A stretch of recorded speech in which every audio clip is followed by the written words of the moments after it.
เรียนท่านสื่อมวลชนทุกท่านนะครับเรียนไปถึงพี่น้องประชาชนชาวไทยทุกท่านวันนี้กองทัพภาคที่ 1ได้เรียนเชิญสื่อมวลชนมาฟังการแถลงข่าวในสถานการณ์ที่เกิดขึ้นเมื่อ2 วันที่ผ่านมานะครับในพื้นที่บ้านหนองย่าแก้วจังหวัดสระแก้วผมในฐานะทีมโฆษกกองทัพภาคที่ 1ก็ขออนุญาตเรียนชี้แจงให้ข้อมูลเพื่อสื่อมวลชนได้ทราบไปพร้อมๆกันส่วนรายละเอียดที่ต้องการซักถามก็เหมือนเดิมนะครับก็เดี๋ยวสอบถามผมเพิ่มเติมหลังจากที่ผมได้แถลงข่าวเสร็จเรียบร้อย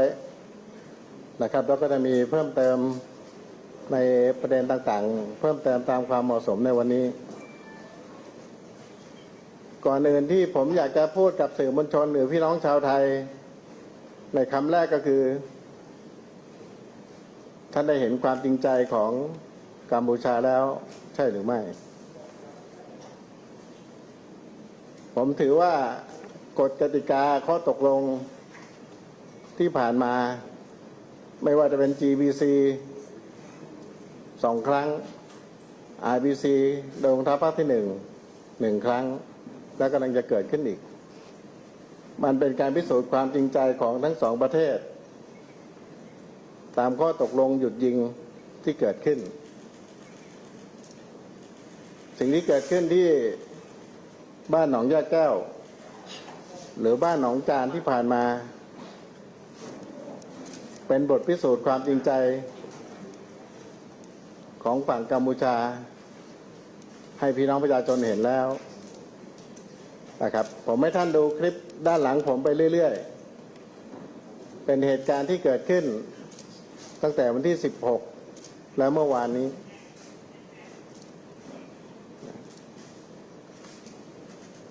สิ่งที่กองทัพภาคที่ 1ได้พูดไปทุกครั้งก็คือการพูดคุยกันด้วยกติกาอันจะนำไปสู่สันติวิธีการจะนำมาซึ่งการยั่วยุโดยใช้มวลชนใช้เด็กใช้ผู้หญิงใช้พระสงฆ์มันไม่ใช่เรื่องของอารยประเทศเขาปฏิบัติต่อกันผมขอประณามไปถึงผู้นำของประเทศกัมพูชาที่ท่านปล่อยให้เรื่องราวดังกล่าวเกิดขึ้นในพื้นที่อธิปไตยของไทยผมขอยืนยันว่ามันคือพื้นที่อธิปไตยของไทยตามที่เราได้ให้ข้อมูลมาอย่างต่อเนื่องพื้นที่การวางแนวลวดหนามเพื่อป้องกันตนของฝ่ายเราหลังจากปฏิบัติการในช่วงที่ผ่านมานะครับไม่ว่าจะบ้านหนองจานบ้านหนองย่าแก้วเราทำแนวลวดหนามเพื่อป้องกันตนแล้วก็มีข้อตกลงร่วมกันมาว่าจะไม่ดำเนินการใดๆด้วยกันทั้งสองฝ่ายจนกว่าข้อตกลงหยุดยิงถอนทหารเก็บกู้ทุนระเบิดการปราบปรามสแกมเมอร์และการจัดระเบียบพื้นที่หมู่บ้านตามแนวชายแดนกลับไปสู่พื้นที่อธิปไตยของแต่ละฝ่าย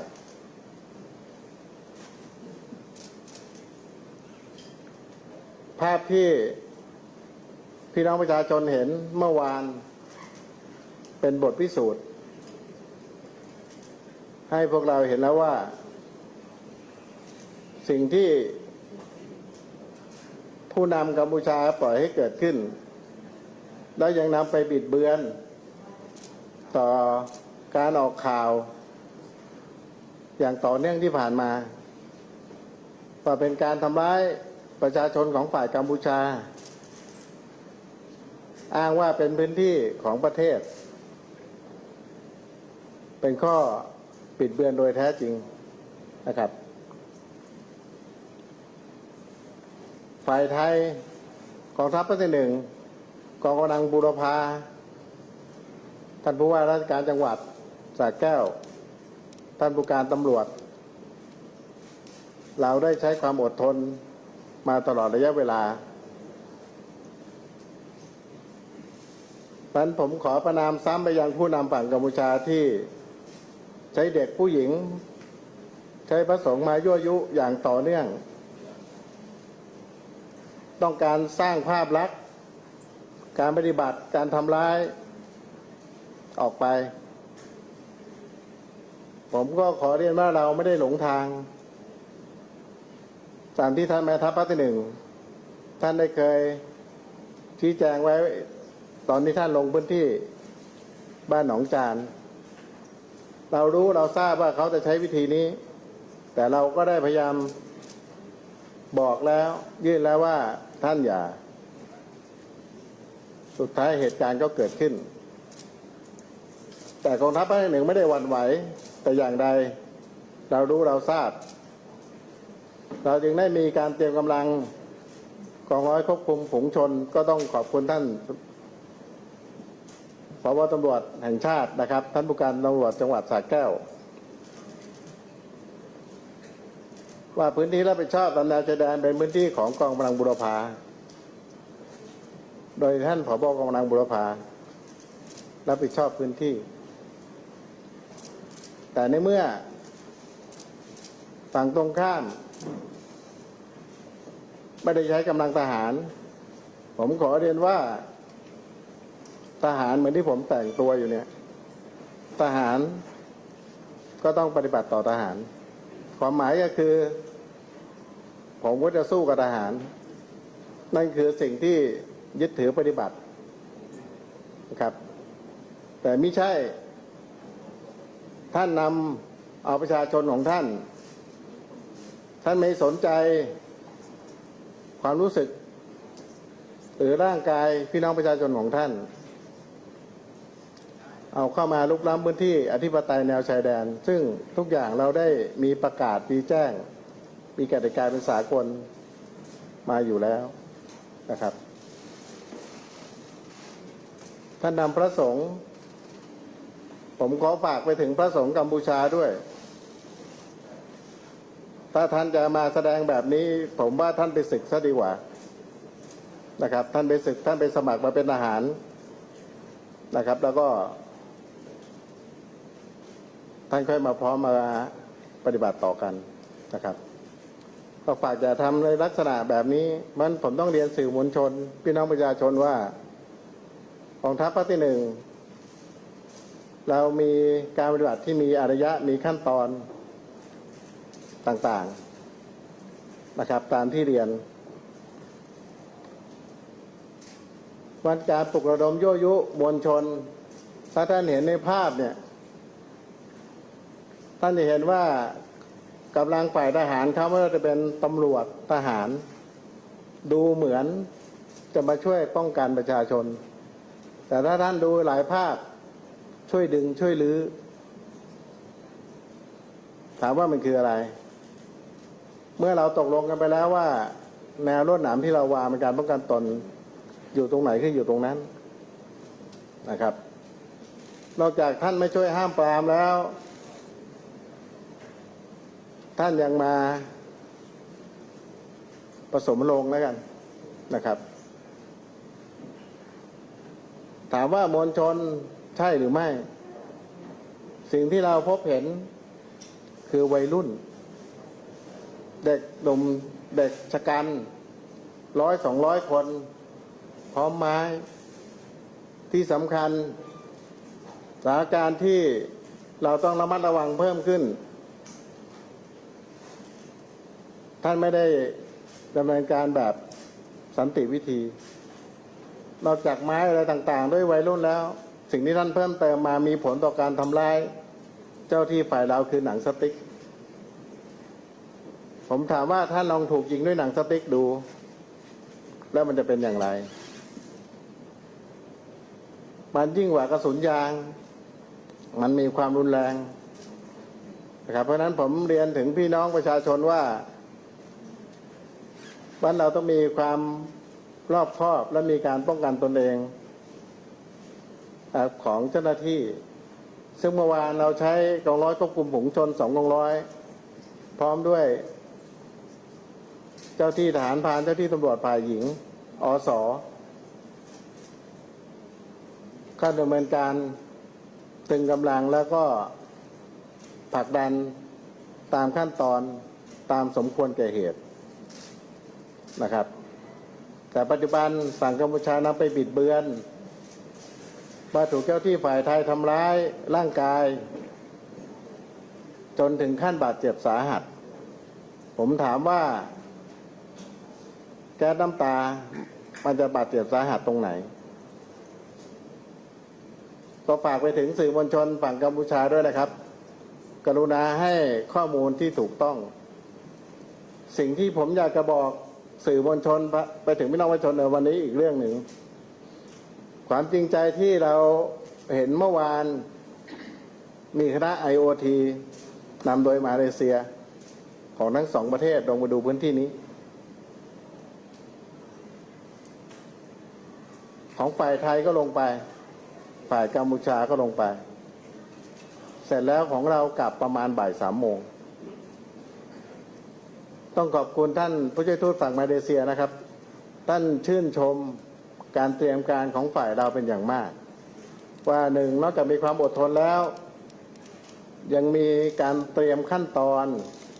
ต่างๆเนี่ยเหมาะสมและถูกต้องเหมือนที่อารยประเทศเขาทำกัน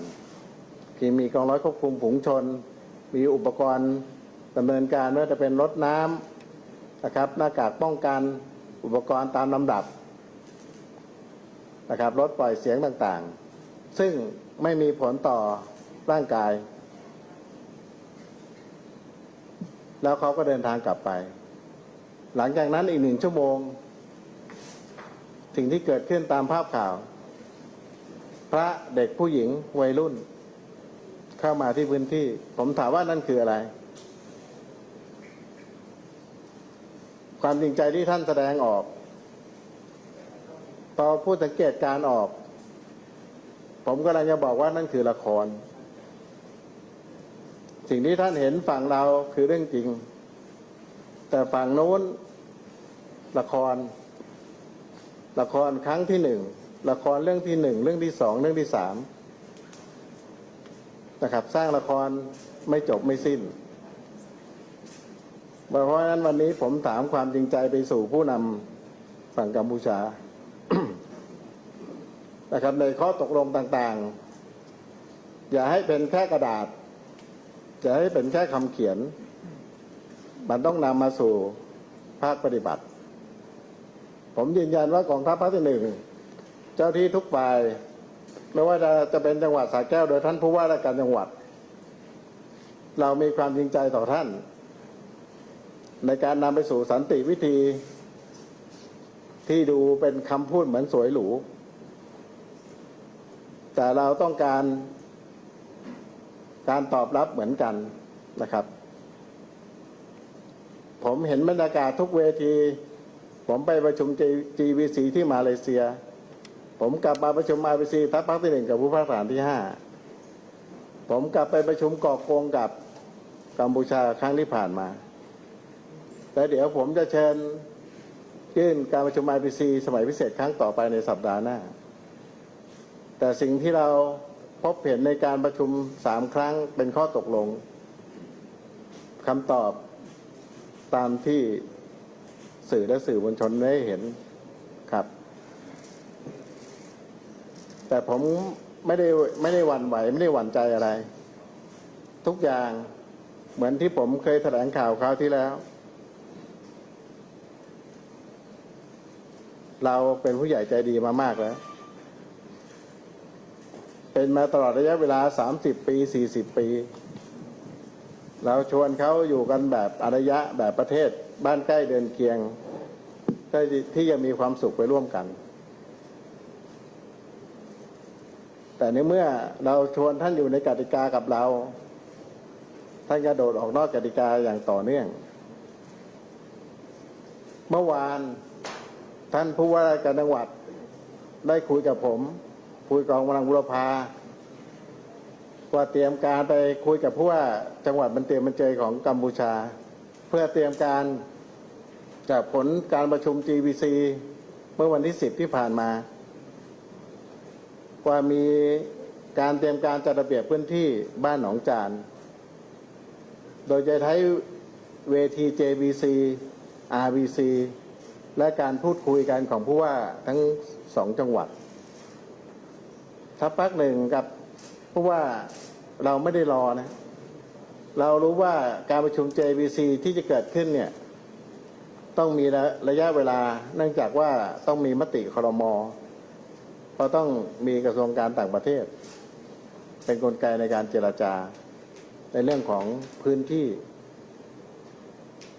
มันสิ่งที่กองทัพภาคหนึ่งหรือท่านผู้ว่าราชการจังหวัดได้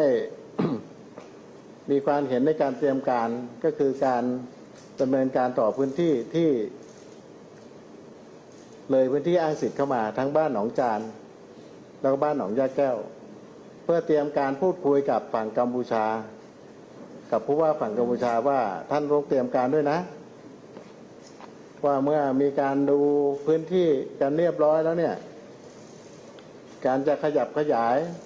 การจะดำเนินการต่อพี่น้องประชาชนชาวกัมพูชาต่อไปเนี่ยจะต้องมีความร่วมมือกันอย่างไรแต่ถ้าทุกท่านพึงสังเกต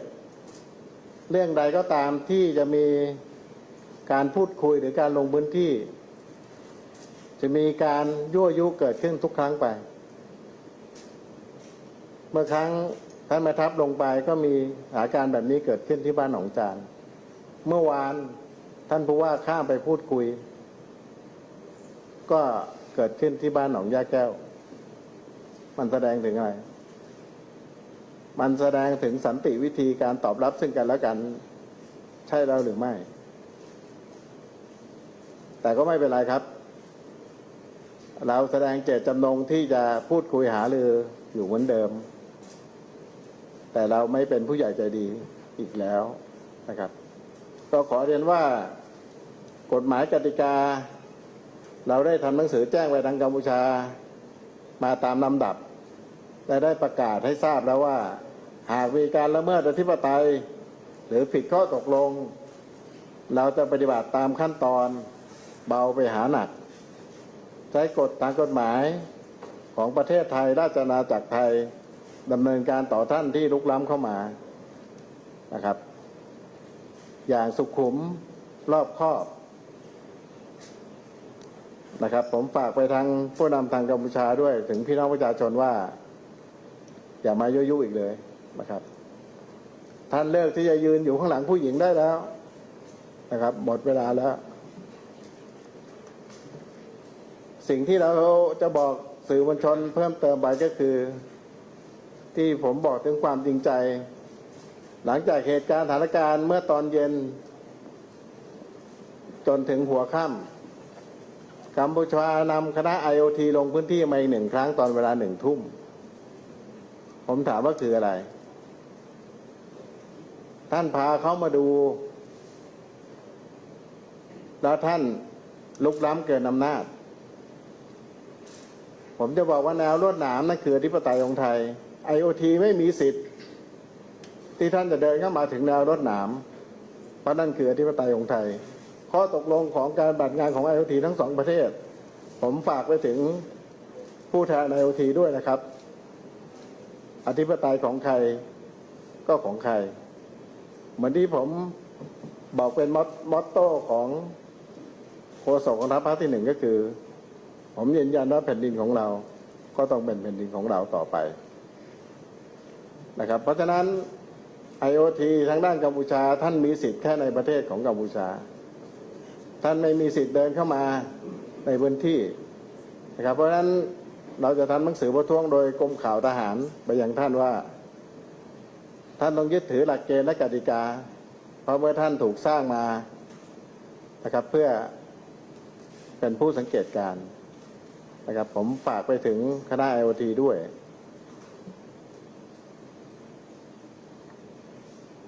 ผมเรียนสื่อมวลชนว่า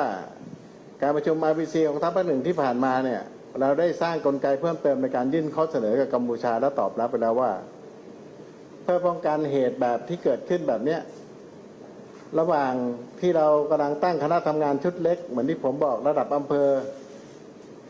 นะครับเพื่อมีการพูดคุยกันระหว่างข้อตกลงที่ยังดำเนินการกันอยู่ในหลายเรื่องเนี่ยอย่างน้อยก็ต้องมีผู้บังคับหน่วยทหารในพื้นที่ต่อสายและพูดคุยกันเพื่อไม่ให้เกิดการลุกลามและบานปลายเช้าเมื่อวานผู้การการกรมเฉพาะกิจนัดพูดคุยกับผู้นำทหารฝั่งกัมพูชาที่บริเวณบ้านหนองยะแก้วเวลา 8 โมงเช้าไม่ทราบมีภาพนะ โดยผู้บังคับการได้แจ้งไปว่าอย่าให้เกิดสิ่งที่เกิดขึ้นเมื่อวันที่ 16 อีกให้ท่านด้วยห้ามปรามได้มีมาตรการอย่าให้ประชาชนเข้ามายั่วยุบริเวณแนวรั้วหนามอีกสิ่งที่ผอ.หน่วยทหารกัมพูชาตอบกลับมาก็คือยืนเฉยๆยืนนิ่งๆฟังเฉยๆไม่ตอบอะไรนั่นคือความจริงใจที่เราได้รับกลับมามันเมื่อเราได้รับสัญญาณมาแบบนี้แล้วก็คือสิ่งที่เราได้เตรียมการแล้วก็เป็นตามสถานการณ์เมื่อเย็นนั่นแสดงถึงความจริงใจที่เราได้รับมาแล้วนะครับวันนี้ผมถึงได้เรียนข้อเท็จจริงต่างๆที่เกิดขึ้นมีคำถามบางคำถามถามว่าทำไมใช้ตำรวจโดยพื้นที่นั้นไม่ใช่พื้นที่ทางการอาหารหรือผมเรียนสื่อมวลชนว่าพื้นที่นี้เป็นพื้นที่แนวชายแดนเรามีหน้าที่รักษาอธิปไตยโดยหน่วยทหารโดยกองกำลังบุรพา165 กิโลชัดเจนแน่นอนนะครับปราบปรามอาชญากรรมข้ามชาติที่มีผลต่อภัยของประเทศแต่ตามที่ผมเรียนทหารสู้กับทหารเท่านั้นแต่เมื่อฝั่งตรงข้ามแต่เมื่อข้อตกลงยังคงใช้เด็กผู้หญิงมายั่วยุสิ่งที่เราใช้กลไกและแจ้งฝั่งเข้าไว้คือเราจะต้องใช้กฎหมายไทยในราชอาณาจักรไทยถ้าท่านลุกล้ำหรือกระทำเกินกว่าเหตุมันขั้นตอนที่หนึ่งเราถึงใช้กองร้อยควบคุมฝูงชนจากสำนักงานตำรวจแห่งชาตินะครับส่วนที่กำลังกับส่วนของอสชลบของจังหวัดสระแก้วเข้าควบคุมพื้นที่เพื่อดำเนินการทางกฎหมายนะครับต่อผู้ชุมนุมชาวกัมพูชาเราไม่หลงกลท่านหรอกครับที่ท่านจะพยายามเอาต้องการภาพเด็กผู้หญิงที่จะมีกำลังทหารเข้าไปประชิดสร้างภาพว่าประเทศไทยใช้กำลังทหารต่อเด็กสตรีพลเรือนผมกำลังชี้ว่านี่คือละครที่กำลังจะถูกสร้างขึ้นมันเรียนไปถึงพี่น้องประชาชนว่าทหารเราปฏิบัติด้วยความเข้มแข็งเราแบ็กอัพอยู่ด้านหลังเพื่อให้สถานการณ์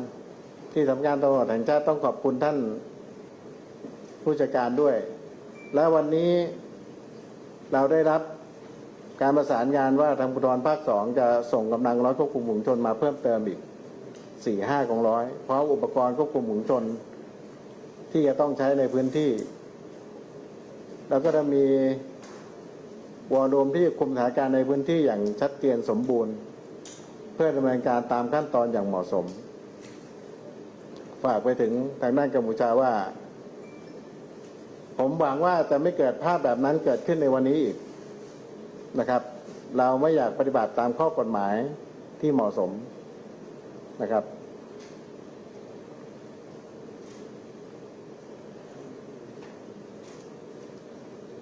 บางคำถามว่าจะปฏิบัติอะไรต่อ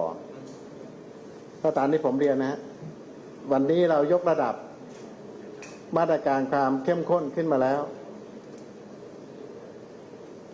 เราจะไม่ยอมให้ท่านยั่วยุหรือละเมิดอธิปไตยของไทยเมื่อท่านละเมิดเราก็ใช้มาตรการตามที่ผมเรียนไปด้วยกองร้อยควบคุมฝูงชน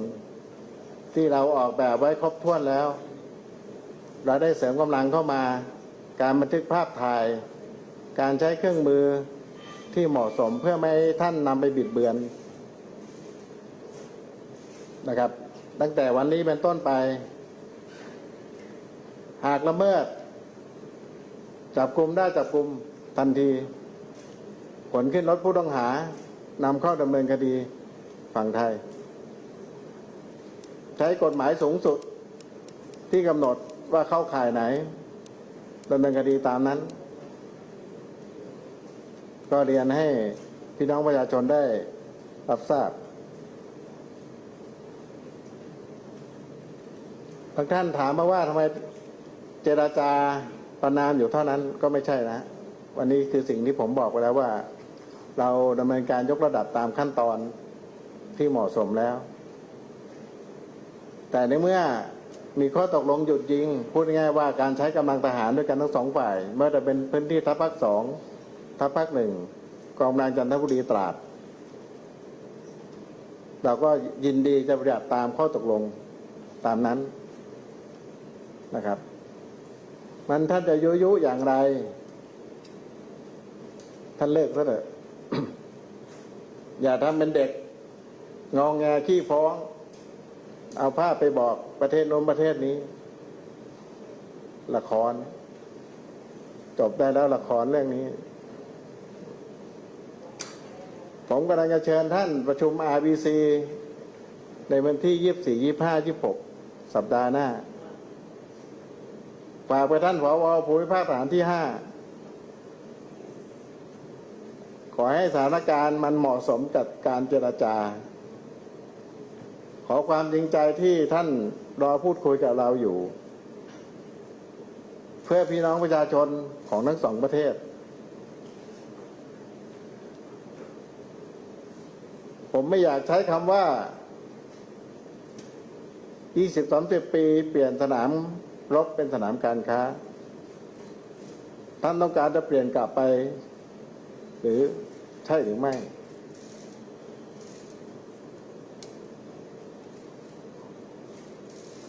มันเรียนสื่อมวลชนว่ากองทัพภาคที่ 1จะมีการประชุมเพื่อติดตามความคืบหน้าจากผลประชุม GBC วาระพิเศษเมื่อวันที่ 10ซึ่งเกี่ยวข้องหลักๆในพื้นที่กองทัพภาคที่ 1 อยู่ 4 ประการนะครับมันในส่วนของสถานการณ์บ้านหนองยะแก้วบ้านหนองจานผมคิดว่าผมเรียนไปหมดแล้วนะครับผมเพิ่มเติมนิดนึงก็ได้ครับท่านผู้ว่าท่านไปพูดคุยนำเสนอข้อตกลงกับผู้ว่าบัญเจยมาก็คงไม่ได้ต่างอะไรกับเวทีพูดคุยอื่นๆคำตอบก็คือเดี๋ยวต้องไปถามหน่วยเหนือก่อนเดี๋ยวต้องไปถามแต่ก็รับไปเราไม่อยากได้ยินคำนี้หรอกครับนั้นก็เรียนไปว่าการเจรจาต่อไปท่านเอาผู้มีอำนาจมาคุยกับเราให้มันมีการตกลงกันไปเลยจะได้ไม่เสียเวลานะครับแต่อย่างน้อยผมต้องขอบคุณด้วยนะครับขอบคุณไปยังทางด้านกัมพูชาว่าข้อตกลงสแกมเมอร์ที่สำนักงานตำรวจแห่งชาติแล้วผมไปทำข้อตกลง10 ชั่วโมงใช้เวลาคุยกับท่าน10 ชั่วโมง10 โมงเช้าถึง2 ทุ่มจากที่เราคิดว่า4 ชั่วโมงก็พอแล้วท่านก็ยังตอบรับที่จะดำเนินการอยู่บ้างนะครับมีข้อตกลงที่จะไปต่อมีแอคชั่นแพลนก็ต้องขอบคุณผมเรียนสุดท้ายนะครับกองทัพภาคที่ 1ก็จะขับเคลื่อนแก้ไขโดยจะเชิญประชุมกับฝั่งกัมพูชาภูมิภาคฐานที่ 5ในวันที่ 26นะครับโดยดำเนินการคุยแนวทางกันตั้งแต่ 24-25ซึ่งครั้งนี้อาจจะเดินทางข้ามไปในพื้นที่ชายแดนมันสาระประชุมหลักๆก็จะมีอยู่4 เรื่องนะครับการเก็บกู้ทุนระเบิดในพื้นที่จังหวัดสระแก้วซึ่งเรามีแผนไปเสนอเรียบร้อยกับ2 การร่วมมือการปราบปรามสแกมเมอร์ตามที่ผมเคยบอกว่าคลองลึกปอยเปรตคือพื้นที่หลัก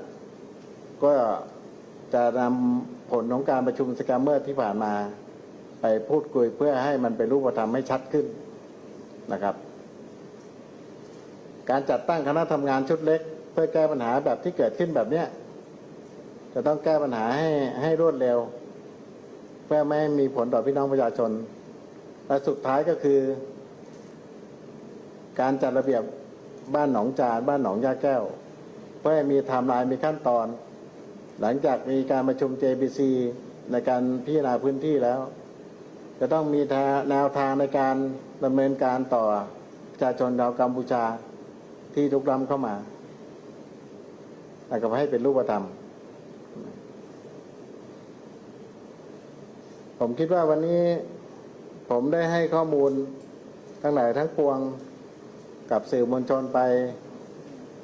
เพื่อให้เกิดความเข้าใจในแนวทางเดียวกันนะครับหลังจากนี้ก็จะเปิดทางโอกาสให้ทางสื่อมวลชนได้สักคำถาม2 คำถามวันนี้ถ้าผมอาจจะดุดันไปนิดนึงนะครับก็ต้องเรียนว่าเราพูดด้วยความเป็นชายชาติทหารว่ากองทัพภาคที่ 1เรายืนยันในอธิปไตยของไทยที่รับผิดชอบอาจจะมีการยั่วยุหรือการลุกล้ำอีกสิ่งที่กัมพูชาจะต้องรับรู้และรับทราบไปก็คือการใช้มาตรการเบาไปหาหนักและผมก็เรียนว่าตอนนี้เรายกระดับมาตรการสูงขึ้นจากเมื่อวานแล้วขออย่าให้เกิดภาพนั้นอีกเลยขอให้การประชุม IPC ระหว่างกองทัพภาคที่ 1กับผู้ว่าทหารที่ 5เป็นไปด้วยความบรรยากาศที่ดีนะครับความจริงใจดูไม่ยากฮะผมมองหน้ามองตาเขาตลอดเราก็จะรู้ว่ามันเป็นความจริงใจหรือไม่ก็ขอบคุณครับ